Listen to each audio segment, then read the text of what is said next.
حریم اپنے آنسوؤں کو حلق میں اتارتے ہوئے خود کو پرسکون کرنے کی کوشش کر رہی تھی۔ کچھ دن تو اس کے یوں ہی گزر گئے۔ رقیہ بیگم نے اسے اپنے ساتھ رکھا اور شازل کو بالکل بھی حریم کے قریب نہیں آنے دیا۔ 1 ہفتہ گزر چکا تھا اور 1 ہفتہ شازل نے کس طرح گزارا تھا یہ وہی جانتا تھا۔ اس کے اندر کا جنون اب مزید بڑھنے لگا۔ وہ بس موقع کی تلاش میں تھا۔ آج وہ آفس سے تھوڑا جلدی گھر آیا۔ حریم کچن میں کھانا بنا رہی تھی، اس بات سے انجان کہ شازل اس وقت گھر آ جائے گا۔ وہ اپنے ہی خیالوں میں مگن تھی۔ شازل جانتا تھا کہ اس کے والد اور والدہ گاؤں گئے، جو تقریباً آج تو کسی صورت واپس نہیں آئیں گے، اور اس سے اچھا موقع اسے کیا مل سکتا تھا۔ اس نے جیسے ہی پیچھے سے جا کر حریم کو اپنی باہوں میں بھرا۔ حریم ڈر سے ایسے اچھل کر پیچھے کو ہوئی، آنکھیں اس کی جیسی ابل کر ابھی باہر آ جائیں گی۔ شازل کو دیکھ کر اس کے دل کی دھڑکن اتنی تیز ہوئی جیسے اس کا شوہر نہیں، نہ جانے کون ہے۔ کہنے لگی، آپ کب آئے؟ بولا، جیسے ہی مجھے یہ پتا چلا کہ آج ماما بابا گھر پہ نہیں ہیں، تم مجھے اکیلی ملو گی۔ بیمار کیا ہوئی؟ تم نے تو بہانہ ہی ڈھونڈ لیا مجھ سے دور رہنے کا۔ ذرا احساس نہیں آیا تمہیں میرا کہ میں تمہارے لیے کتنا تڑپتا ہوں؟ وہ میٹھی میٹھی باتیں کر کے اسے اپنے جال میں اتارنے کی کوشش کر رہا تھا، اور حریم بنا کچھ کہے شازل کی طرف دیکھے جا رہی تھی۔ بولا، ایسے دیکھو گی تو پھر مجھ سے صبر نہیں ہوگا، چھوڑو سارے کام، چلو میرے ساتھ۔ بولی، کہاں؟ شازل، آپ کو پتہ ہے نا ڈاکٹر نے کیا کہا ہے؟ بولا، بس بہت ہو گیا، 1 ہفتہ ریسٹ کر چکی ہو تم، اور بہت اچھے سے صحت یاب بھی ہو گئی ہو، اور میں کوئی وحشی جانور نہیں ہوں جو تمہیں نوچ کھاؤں گا۔ شوہر ہوں تمہارا دکھ درد میرا دکھ ہے، اور اب مجھے پتہ چل گیا ہے کہ میری بیوی ایک نازک سی کلی ہے جسے میں بہت محبت سے چھوؤں گا، تاکہ یہ کلی کھل کر گلاب بنے، نہ کہ مسل کے ٹوٹ کے بکھر جائے۔ اسے اپنی باہوں میں برتا سیڑھیاں چڑھا تھا۔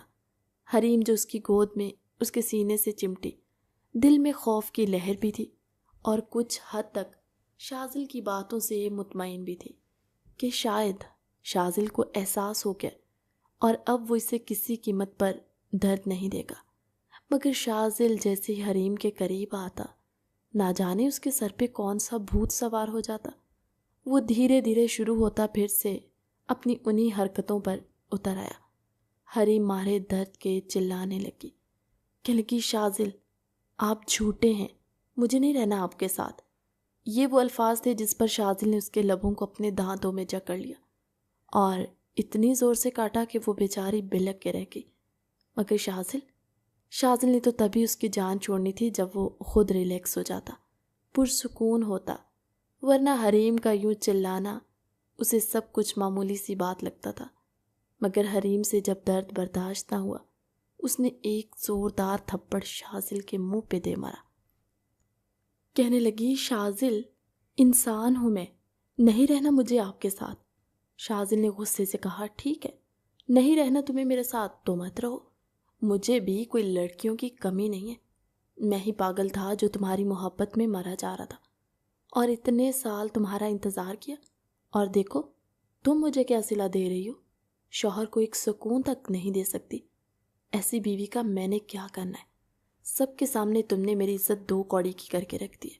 ٹھیک ہے، تم نے میرے ساتھ نہیں رہنا تو میں شازل اپنے پورے ہوش و حواس میں تمہیں طلاق دیتا ہوں، طلاق دیتا ہوں، طلاق دیتا ہوں۔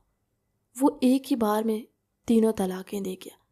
حریم سامنے جیسے بت بنی کھڑی، آنکھیں پھاڑے اس بے رحم شخص کو دیکھ رہی تھی۔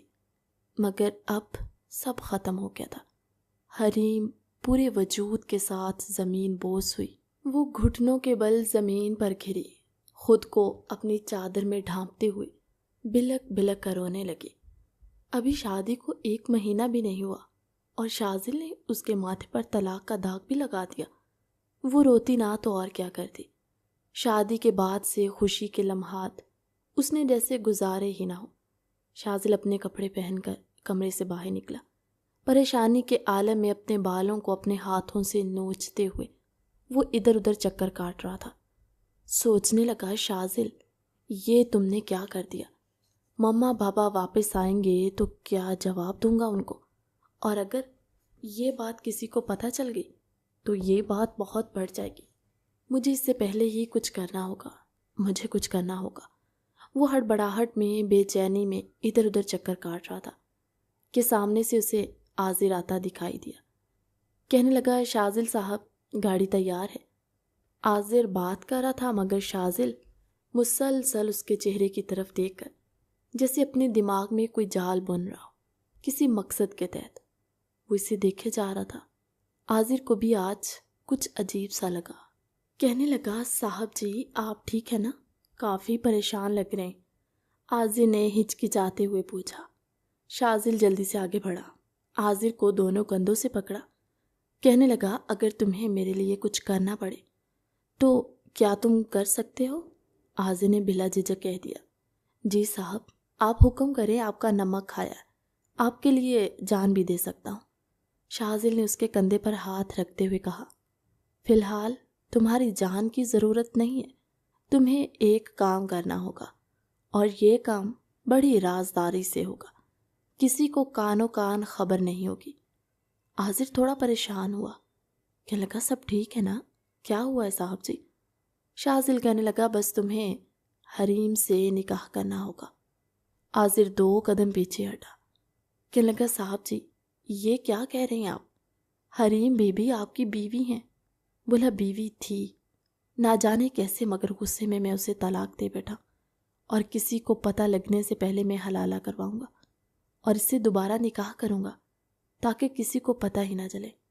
مگر عازر کو اپنی ٹانگوں سے جان نکلتی محسوس ہو رہی تھی۔ کہنے لگا، صاحب جی آپ مجھ سے بہتر جان دیں، اس طرح نکاح نہیں ہوتا، اور یہ جو حلالہ ہے یہ اس طرح حرام ہے۔ طلاق کی نیت سے نکاح کرنا گناہ ہے، میں معذرت چاہتا ہوں، میں یہ کام نہیں کروں گا۔ عازر یہ کہہ کر باہر کے دروازے سے ابھی گھر سے باہر نکلنے لگا کہ پیچھے سے شاذل نے اونچی آواز میں کہا، تمہاری 2 جوان بہنیں ہیں نا؟ ابھی یہی کہنا تھا کہ عازر کے قدم رک گئے۔ عازر غریب خاندان سے تھا، 2 بہنوں کا اکلوتا بھائی، والدین کا سہارا۔ بہنوں کا نام سنتے ہی اس کے قدم رک گئے۔ کہنے لگا، شاذل صاحب میری بہنوں تک مت جائیے۔ بولا، تو ٹھیک ہے، اگر تمہیں اپنی بہنوں کی عزت پیاری ہے تو جو میں کہہ رہا ہوں وہ کرو، ورنہ تمہاری آنکھوں کے سامنے تمہاری بہن کی عزت بھی۔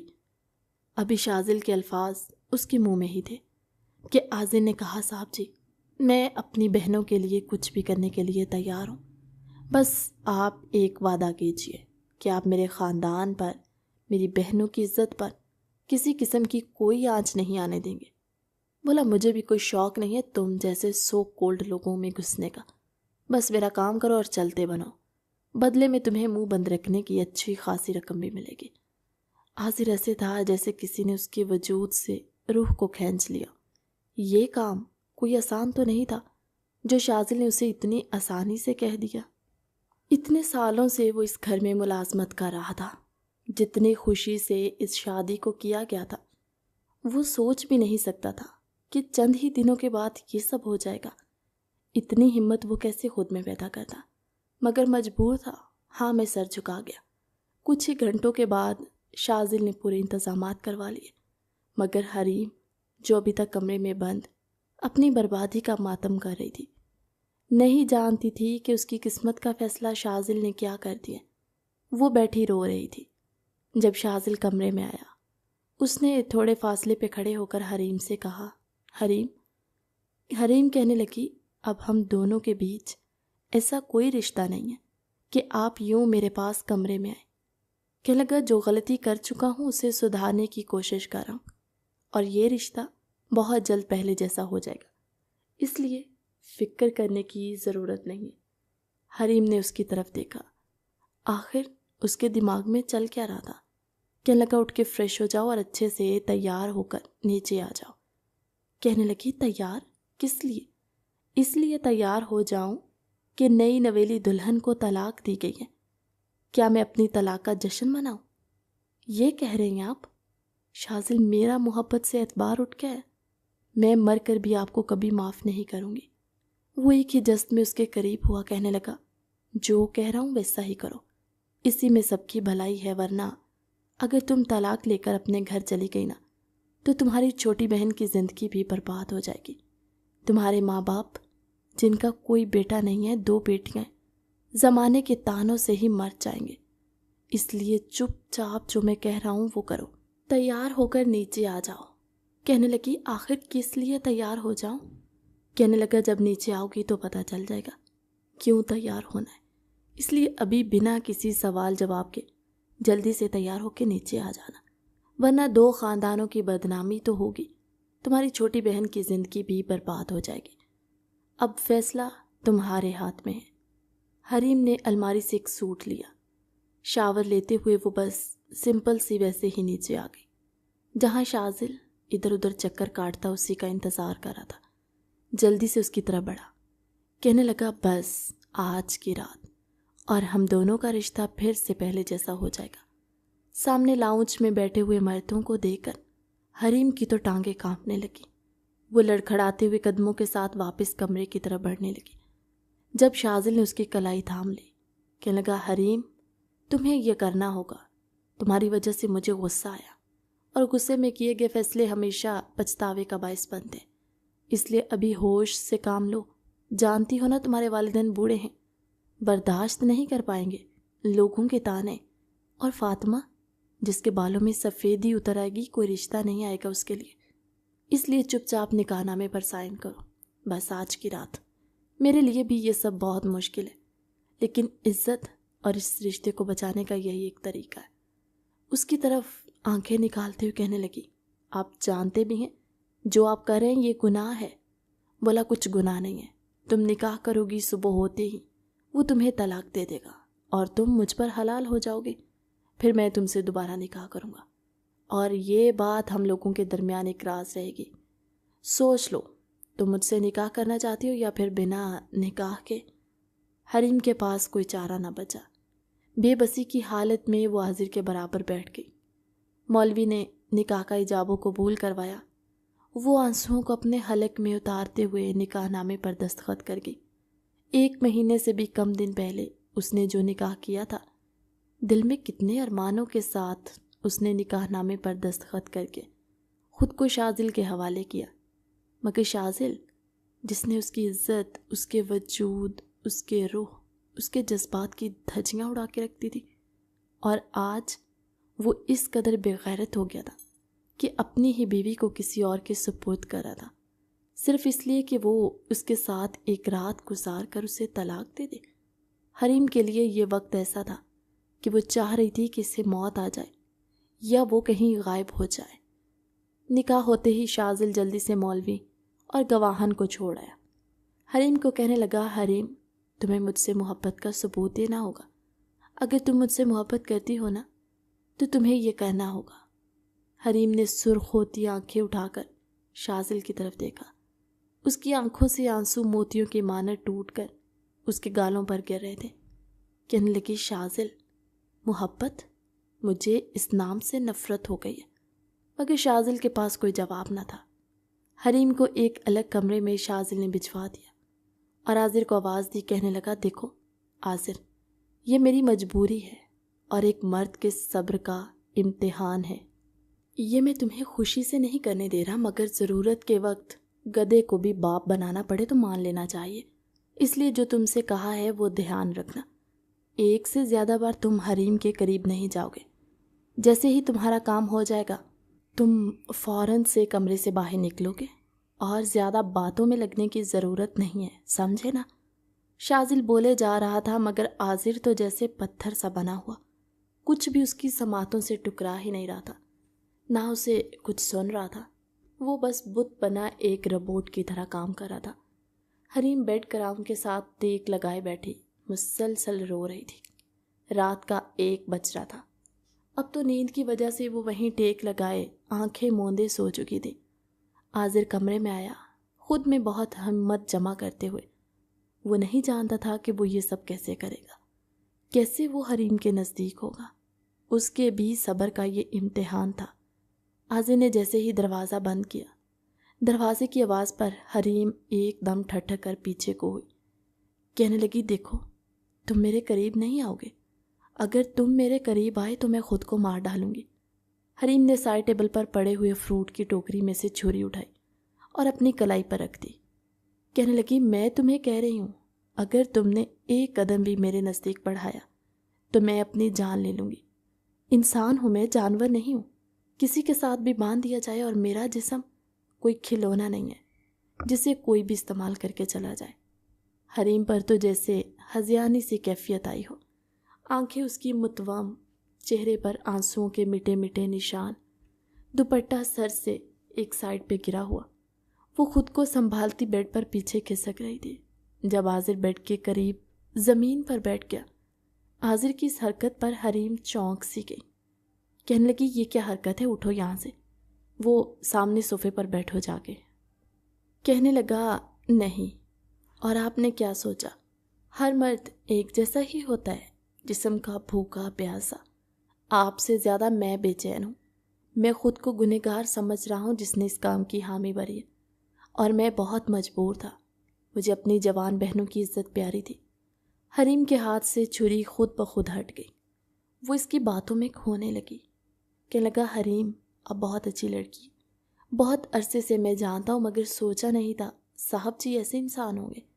لیکن جو بھی ہے، میں اس گناہ کا مرتکب نہیں ہونا چاہتا۔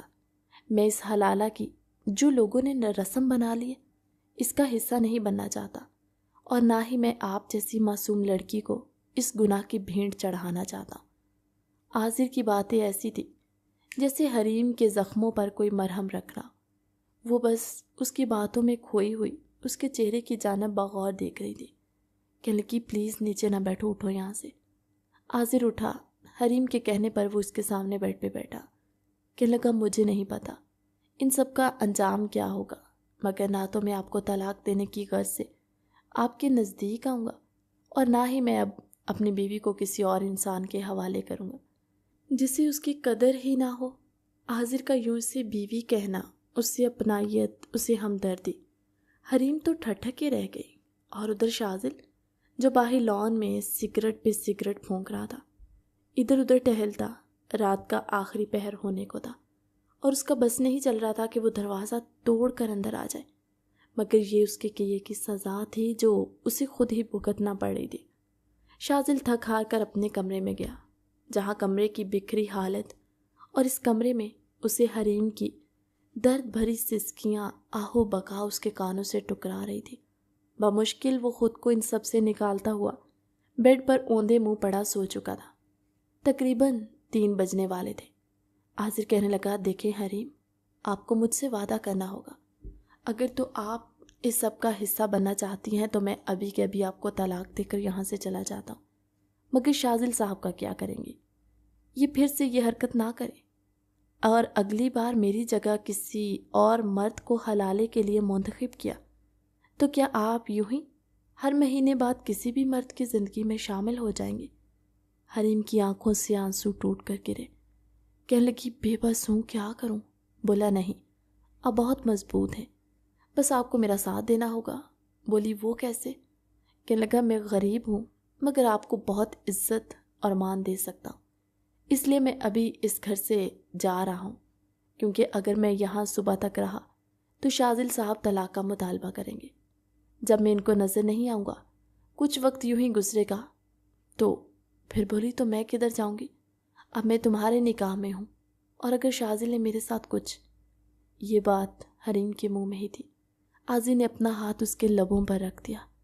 عاذر کے چھونے میں جو محبت اور اپنائیت حریم کو محسوس ہوئی، شاذل کے ساتھ اسے کبھی ایسا سکون محسوس ہی نہیں ہوا تھا۔ کہنے لگا، ایک لفظ بھی نہیں، بیوی ہو تو میری، نکاح بہت مضبوط رشتہ ہوتا ہے، اور میں اللہ پر بھروسہ رکھتا ہوں، انشاءاللہ آگے بھی کوئی حل نکل آئے گا۔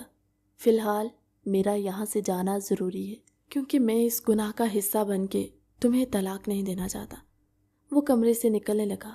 حریم کی آنکھوں سے گرتے آنسو دیکھ کر واپس پلٹا، اسے کندھوں سے پکڑ کر اپنے قریب کیا، اپنے سینے سے لگایا، اور اس قدر وہ محبت سے اس کے سر کو سہلا رہا تھا کہ حریم کا دل چاہا کہ وہ مجھ سے دور ہی نہ ہو۔ اسے جو سکون، جو اطمینان، جو اعتماد عاذر نے چند لمحوں میں بخشا تھا، اب اسے شادی شدہ رشتے کی سمجھ آنے لگی تھی۔ اس نے کوئی بے صبری یا اس کے وجود کو حاصل کرنے کا تو سوچا بھی نہیں، بلکہ محبت سے اسے سب کچھ سمجھا دیا۔ وہ کمرے سے باہر نکلا، ارد گرد دیکھتے ہوئے جب اسے کوئی نظر نہ آیا تو وہ گھر سے باہر نکل گیا۔ فجر کی اذان کے وقت شاذل کی آنکھ کھلی۔ اس نے جلدی سے حریم کے کمرے کا دروازہ بجانا شروع کر دیا۔ بولا بہت وقت ہو گیا ہے، اب یہ رنگ رلیاں منانا بند کرو اور جو میں نے تمہیں کہا تھا وہ کرو۔ شاذل دروازے کے باہر کھڑا عاذر کو آوازیں دے رہا تھا۔ حریم نے دروازہ کھولا، چہرے پر انجانے سے تاثرات لا کر کہنے لگی، شاذل کیوں میرا جینا حرام کر دیا ہے آپ نے؟ کس گناہ کی سزا دے رہے مجھے؟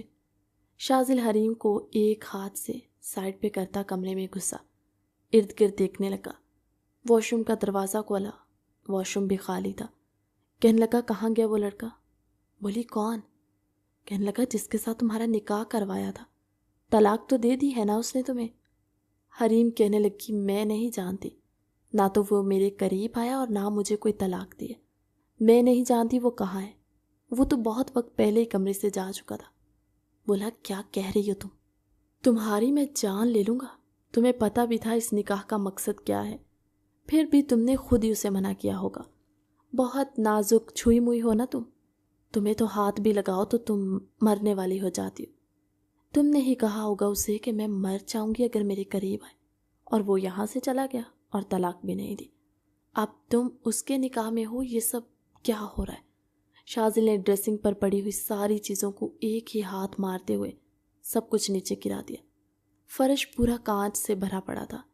وہ بار بار عاذر کا نمبر ٹرائی کر رہا تھا جو مسلسل بن جا رہا تھا۔ اس نے گھر کے باہر لگے ہوئے کیمرے کی CCTV فوٹیج دیکھی جس میں سے عاذر کو بخوبی باہر جاتے دیکھا جا سکتا۔ وہ اپنی مٹھیاں بھینچتے ہوئے گاڑی نکالتا عاذر کے گھر کی طرف روانہ ہوا۔ چند ہی گھنٹوں میں وہ اس کے گھر کے باہر پہنچ گیا، مگر جیسے ہی اس نے دیکھا دروازے پر ایک بڑا سا تالا لگا ہوا تھا۔ شاذل کے قدموں تلے سے زمین نکل گئی۔ کہنے لگا عاذر کے بچے، تم اتنے چالاک نکلو گے میں نے سوچا نہیں تھا۔ تو تم نے پہلے ہی ساری پلاننگ کر لی تھی۔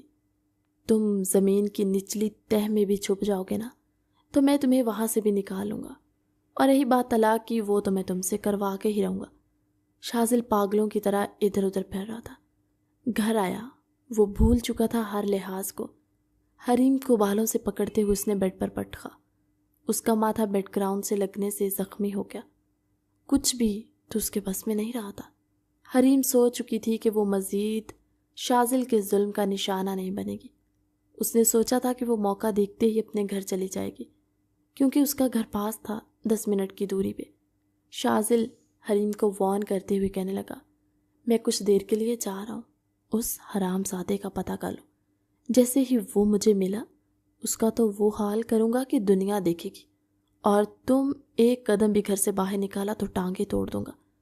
وہ جاتے ہوئے گارڈز کو بھی سختی سے کہہ دیا کہ حریم باہر نہ نکلے، لیکن حریم جو کسی بھی بہانے شاذل کی غیر موجودگی میں گھر سے نکل گئی۔ جیسے ہی اپنے گھر پہنچی اس کی والدہ زبیدہ بیگم نے حریم کو یوں سامنے اچانک دیکھا۔ اس کی اجڑی سی حالت، ماتھے پر زخم، جسم پر نیل دیکھ کر انہوں نے حریم کو اپنے گلے سے لگایا، بار بار اس کا منہ چومتے ہوئے کہنے لگی، حریم میری بچی کیا ہوا ہے تمہیں؟ کہیں ایکسیڈنٹ تو نہیں ہو گیا؟ حریم جو ہچکیاں لیتے ہوئے روئے جا رہی تھی۔ فاطمہ دوڑتی ہوئی آئی، آپی کیا ہوا ہے آپ کو؟ سب ٹھیک تو ہے نا؟ مگر حریم جو کچھ بھی کہنے کی پوزیشن میں نہ تھی، وہ وہیں زمین پر گرتی بے ہوش ہو گئی۔ زبیدہ بیگم تو ایسی تھی جسے ان کے سر پر 7 آسمان گر پڑے۔ وہ بھاگتے ہوئے کمرے کی طرف گئی، اپنا موبائل اٹھایا، رشید صاحب کو کال لگاتے کہنے لگی، رشید صاحب آپ جہاں بھی ہیں جلدی گھر پہنچے، حریم اچانک گھر آئی ہے اور بے ہوش ہو گئی۔ میں نے ڈاکٹر کو بھی فون کر دیا ہے۔ کچھ ہی دیر میں رشید صاحب اور ڈاکٹر گھر پہنچ گئے۔ حریم کا چیک اپ کیا گیا۔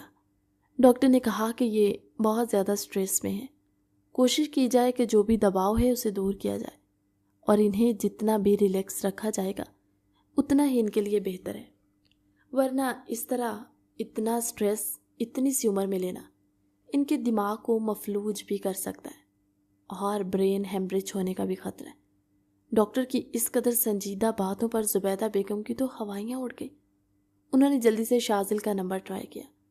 شازل خالہ کی کال دیکھتے ہوئے ایک دم چونکا۔ کال کر کے وہ بڑے مسکرانے والے انداز میں سلام کرتے بولا، خالہ کیسی ہیں آپ؟ حریم بھی آپ کو یاد کر رہی تھی، ہم شاید آج شام کو چکر لگائیں گے آپ کی طرف۔ وہ بنا زبیدہ بیگم کی بات سنے بولے جا رہا تھا۔ زبیدہ بیگم غصے سے دھاڑی، شازل یہ حریم کی کیا حالت کی ہوئی ہے؟ جانتے ہو موت کے منہ میں پہنچ چکی ہے میری بیٹی، اور تم کن ملاقاتوں کا کہہ رہے ہو؟ شازل بولا، حریم وہ کہاں ہے؟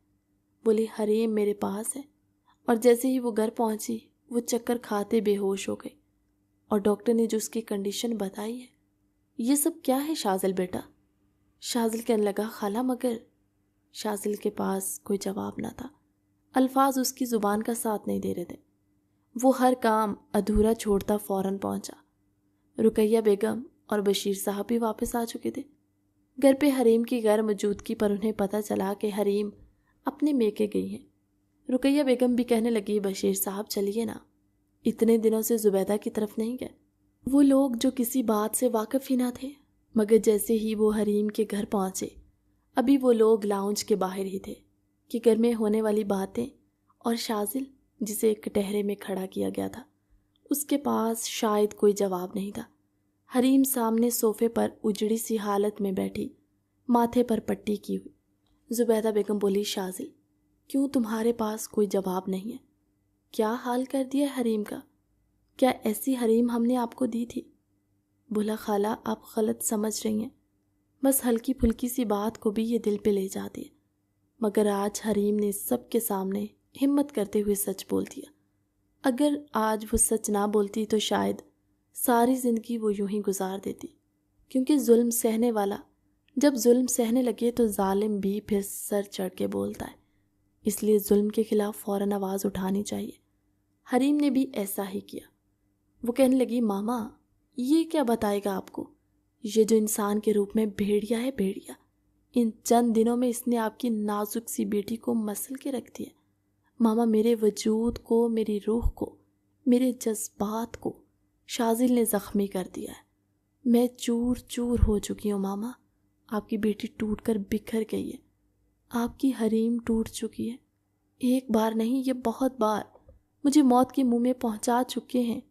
ان کے لیے تو میں کوئی انسان ہی نہیں ہوں جسے کوئی درد ہوتا ہے، تکلیف ہوتی ہے۔ بتائیے نا شازل۔ وہ ایک دم پاگلوں کی طرح شازل کی طرف بڑھی، اس کے گریبان سے پکڑتے کہنے لگی، بتائیے نا کہ شادی کے 2 دن بعد ہی ساری رات مجھے ہسپتال رکھا گیا، میں موت کے منہ میں تھی، آپ نے کسی کو کانوں کان خبر نہیں ہونے دی، مجھے اس گھر میں گئے ہوئے ابھی 1 ماہ نہیں ہوا، آپ نے مجھے طلاق تک دے دی۔ حریم کے منہ سے طلاق کا لفظ سن کر سب ایسے تھے جیسے اپنی اپنی جگہ پر ساکت کھڑے ہوں۔ رقیہ بیگم اور بشیر صاحب نے ایک دوسرے کی جانب ششد نگاہوں سے دیکھا۔ اب ان کے ضبط کا بندھن ٹوٹ چکا تھا۔ وہ آگے بڑھے جو ساری باتیں سن چکے تھے۔ اپنے والدین کو سامنے دیکھ کر شازل کے پاس اب کوئی راستہ نہیں بچا بھاگنے کا۔ رقیہ بیگم نے حریم کو اپنے گلے سے لگایا، کہنے لگی، کیا کہہ رہی ہو حریم؟ طلاق؟ وہ کب؟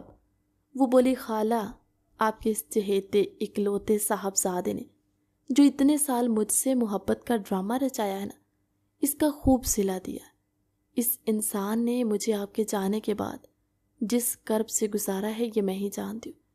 جب میں نے آگے سے کچھ کہا تو ان معزز ہستی نے میرے منہ پر طلاق دے ماری، اور پھر جب اپنی غلطی کا احساس ہوا تو اس سے بڑھ کے اس نے اپنے ہی گھر کے ملازم کے ساتھ میرا نکاح کروا دیا، مجھے بلیک میل کر کے مجھے فاطمہ کی زندگی کے واسطے دیے۔ اگر مجھے طلاق ہو گئی، اپنے ماں باپ کے گھر طلاق کا دھبا لے کر چلی گئی تو فاطمہ کی زندگی برباد ہوگی۔ میرے پاس کوئی راستہ ہی نہ چھوڑا اور اس ملازم کے ساتھ میرا نکاح کر دیا، صرف اس لیے کہ وہ ایک رات میرے جسم کو روندے اور اگلی صبح وہ مجھے طلاق دے دے۔ حریم جو بنا رکے آج نہ جانے اس میں اتنی ہمت کہاں سے آئی تھی، وہ بولے جا رہی تھی، اور اس کا ایک ایک لفظ سب کے قدموں تلے سے زمین کو کھینچ رہا تھا۔ رقیہ بیگم کو اپنے کانوں پر، بلکہ کسی کو بھی اپنی سماعتوں پر یقین نہیں آ رہا تھا۔ بشیر صاحب نے آج پہلی بار اپنے بیٹے کے چہرے پر زوردار تھپڑ مارا اور کہنے لگے، مجھے شرم آ رہی ہے تمہیں اپنا بیٹا کہتے ہوئے شاذل۔ کاش جس طرح اللہ نے ہمیں اور اولاد نہیں دی تم بنا ہوتے۔ ہم لوگ بے اولاد ہی ہوتے تو آج یہ دن نہ دیکھنے پڑتے جو تم نے دکھائے ہیں۔ اگر تمہارے اندر انسانیت نام کی چیز نہیں تھی تو کسی کی بیٹی کی زندگی کو برباد کیوں کیا؟ کیوں شادی کی اس سے؟ ہمیں تو لگا تھا تم بہت ہونہار قابل انسان ہو، مگر ہمارے ہر مان کو تم نے توڑ کے رکھ دیا۔ شاذل کے پاس کہنے کو کچھ نہیں تھا، بس وہ ہاتھ جوڑتے ہوئے کہنے لگا، مجھے آپ سب معاف کر دے، بس میں اس آذر کو ڈھونڈ لوں۔ جیسے ہی وہ حریم کو طلاق دے گا میں اسے پورے مان اور عزت کے ساتھ اپناؤں گا، اور یہ بات ہمارے گھر سے باہر نہیں نکلے گی۔ رشید صاحب نے آگے بڑھ کر شاذل کو گریبان سے پکڑ کر جھنجھوڑتے ہوئے اس کے منہ پر تھپڑ مارا۔ کہنے لگے، حریم کا باپ ابھی زندہ ہے، تم اتنا بڑا احسان مت کرو میری بیٹی پر۔ تمہارے ساتھ نکاح کر کے اسے جو صلہ ملا ہے وہ ہم سب کی نظروں کے سامنے، ہماری چہکتی پھولوں جیسی بیٹی کو تم نے ایک بے جان جسم جیسا بنا دیا۔ اس کے وجود پر 1 مہینے میں تم نے یہ حال کر دیا۔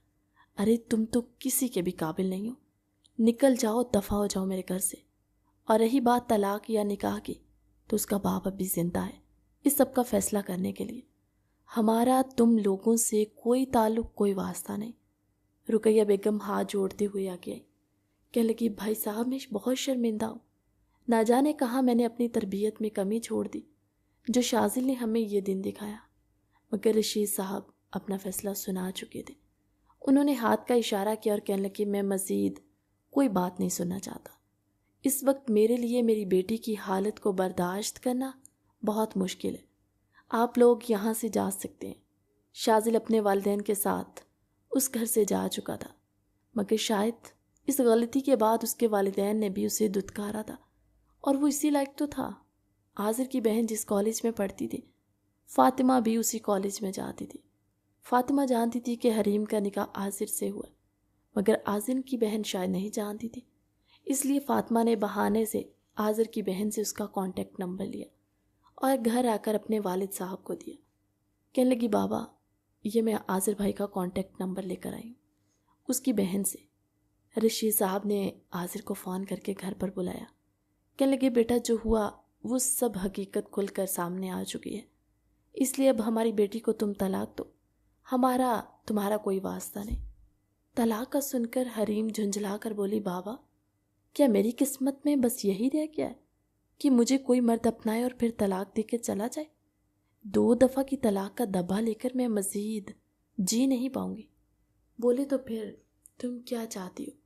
تمہیں اس نکاح سے کوئی اعتراض نہیں اگر ہم تمہاری رخصتی آذر کے ساتھ کروا دیں؟ آذر بھی اس وقت ان کے گھر موجود تھا۔ اس نے ایک نظر سامنے بیٹھی حریم کی طرف دیکھا۔ جتنا وہ آذر کو جان چکی تھی، یہ تو وہ سمجھ چکی تھی کہ وہ غریب صحیح مگر انسان تو ہے۔ حریم نے بس اتنا کہا، بابا میں طلاق نہیں چاہتی۔ وہ یہ کہہ کر اٹھ کر کمرے میں چلی گئی۔ آذر نے رشید صاحب کو تسلی دی اور کہنے لگا، انکل آپ کا کوئی بیٹا نہیں ہے تو آپ مجھے اپنا بیٹا بنا سکتے ہیں، اور رہی بات حریم کی تو جو ہو چکا ہے اسے واپس بدلا نہیں جا سکتا، لیکن آنے والے کل کو میں بہت خوبصورت بنا دوں گا حریم کے لیے۔ اس لیے میں اپنی حیثیت سے بڑھ کر حریم کو خوش رکھنے کی کوشش کروں گا۔ کچھ ہی دنوں میں حریم کی آذر کے ساتھ رخصتی ہو گئی، اور آذر نے پورے دل و جان کے ساتھ حریم کو چاہا تھا، اسے اپنایا، اور آج تک اسے اپنا حق وصول کرنے کی بات نہ کی۔ حریم اس بات پر حیران تھی کہ آذر نے کیوں کبھی اس کے قریب آنے کی کوشش نہیں کی، یا پھر وہ بھی حریم کو وقت دے رہا ہے اس رشتے کو اپنانے کے لیے۔ آج حریم پورے دل کے ساتھ آذر کے لیے تیار ہوئی اور اپنے بالوں کو سیٹ کری تھی۔ جب آذر کمرے میں آیا، سامنے کھڑی حریم کو دیکھ کر اس کی قدم وہیں رکے۔ وہ کچھ پل کے لیے اس کی خوبصورتی کو دیکھتا اس میں کھو سا گیا، اسے دیکھتا ہی رہا۔ حریم آگے بڑھی، کہنے لگی، کیا بات ہے آذر، آج ایسے کیوں دیکھ رہے ہیں؟ بولا، کیونکہ آج تم بہت پیاری لگ رہی ہو۔ بولی، میں پہلی لڑکی ہوں گی جو خود سے اپنے شوہر کی طرف قدم بڑھا رہی ہوں، ورنہ یہ سب آپ کا کام تھا۔ آذر مسکرایا، کہنے لگا وہ تو تم نے اس رشتے کو قبول کر لیا ہے؟ بولی قبول تو اسی دن کر لیا تھا۔ بولی آذر آپ نے جو اس رشتے کو مان دیا ہے، جو عزت، جو اہمیت دی ہے، یہ سب سے اہم ہوتی ہے، اور یہ اس بات کو ثابت کرتی ہے کہ ہم ایک دوسرے کو کتنا چاہتے ہیں، کتنا احساس ہے ہمارے اندر۔ جب ہم اپنی ذات کو فوقیت دیتے ہیں دوسرے کی پرواہ کیے بغیر، تب محبت نہیں، وہ خود غرضی ہوتی ہے۔ آذر اس کے قریب آیا، کہنے لگا تو کیا آپ کی اجازت ہے؟ حریم کے چہرے پر بکھری ہوئی لالی اس کے چہرے پر آئے ہوئے بالوں کے لٹ کو پیچھے کرتے، محبت بھرا بوسہ اس کے ماتھے پر دیتے کہنے لگا، میں بہت خوش قسمت انسان ہوں جو مجھے آپ جیسی ہمسفر ملی۔ اسے اپنے سینے میں بھینچ کر سکون کی حدوں کو چھونے لگا۔ آج اتنے عرصے بعد وہ دونوں ایک دوسرے کے قریب آئے اور اس قدر خوبصورت رشتے کا آغاز کیا کہ حریم اپنے ماضی کو بھلا کر ایک خوشیوں بھری زندگی کا آغاز آذر کے ساتھ کر چکی تھی۔ کہانی کیسی لگی کمنٹ سیکشن میں اپنی قیمتی رائے کا اظہار ضرور کیجیے گا، اور ہمارے اس چینل کو بھی ضرور سبسکرائب کر لیجیے تاکہ ہماری پیاری پیاری سٹوریز آپ تک پہنچتی رہے۔ نیکسٹ ویڈیو تک کے لیے اللہ حافظ۔